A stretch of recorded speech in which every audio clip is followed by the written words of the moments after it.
everyone, welcome to KDJ's quarterfinal picks, the quick picks for our Class A boys. You'd have a hard time saying what the best game of the day is of these four matchups, and we'll start with, let's go with the late game. We'll go with Rye, number 2 Rye, taking on Nyak. You know, this Nyak team, there's been a lot of hype. You know, coming into the postseason, I thought Rye had a good road to get to the county center.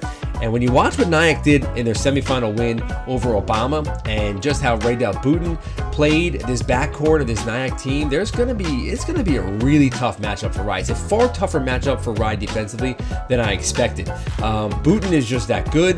This Nyak team is playing confident. They were a team that had hit some skids in the regular season.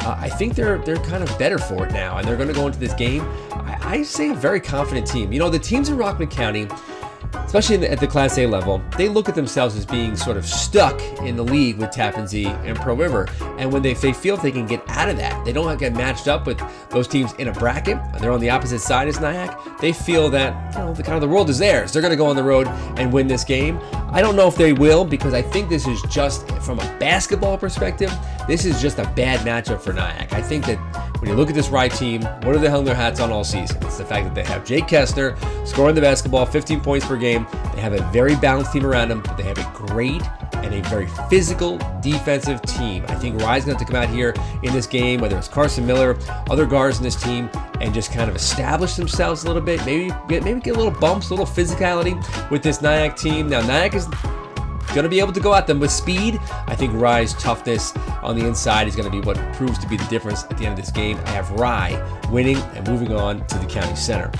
The other matchup, and that's a 3 versus 6 matchup, that is Hastings, number 3, hosting Hen Hud, number 6.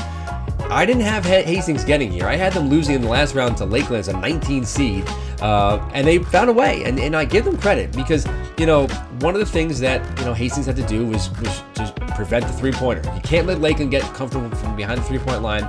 They never really did, and now they're facing a Hen Hud team that is also a great three-point shooting team. Jeremy Heady is a terrific player. He got Hen Hud out to a monster lead in this game with some threes early, and Gino Womack is another one. He can shoot the three ball.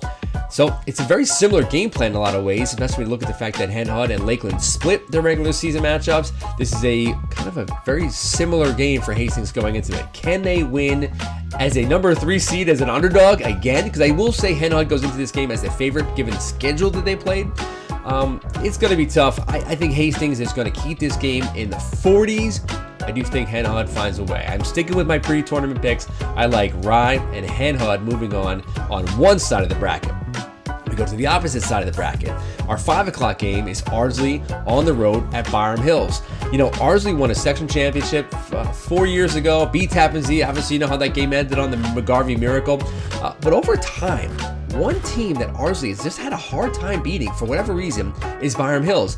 And you look at it now this time, I think this is just, again, a very difficult matchup. One of the problems that Ardsley typically has is the size of Byram Hills. On that championship year, they lost to Byram Hills in the regular season and didn't have to play them in the playoffs. So when you look at this matchup again, it's going to really come down to Zach Afobe. Can Zach Afobe on the interior establish himself? He had 7 dunks in a game this season. He is the most dynamic, most explosive interior player, maybe in all of Section 1.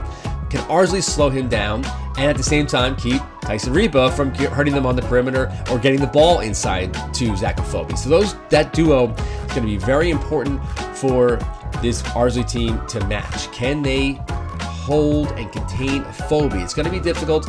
I don't know if they can. I think Byram Hills at home, I can tell you, I live in town. I don't think it's going to be a typical Byram Hills home atmosphere, so Ardsley will have the benefit of that, but I just think that this Byram Hills team, after making it to the county center last year in Class B, they're going to find a way to do it in Class A this season, and I like their chances. I think they're going to move on to the section semifinals.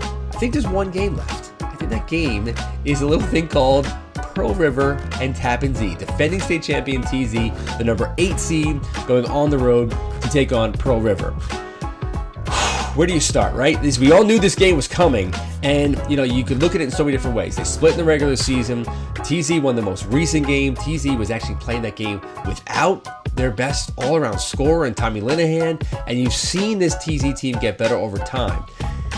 I said before the tournament that I felt that Pearl River was going to win this game, get to the Final Four, and I thought that Pearl River was going to win the section championship.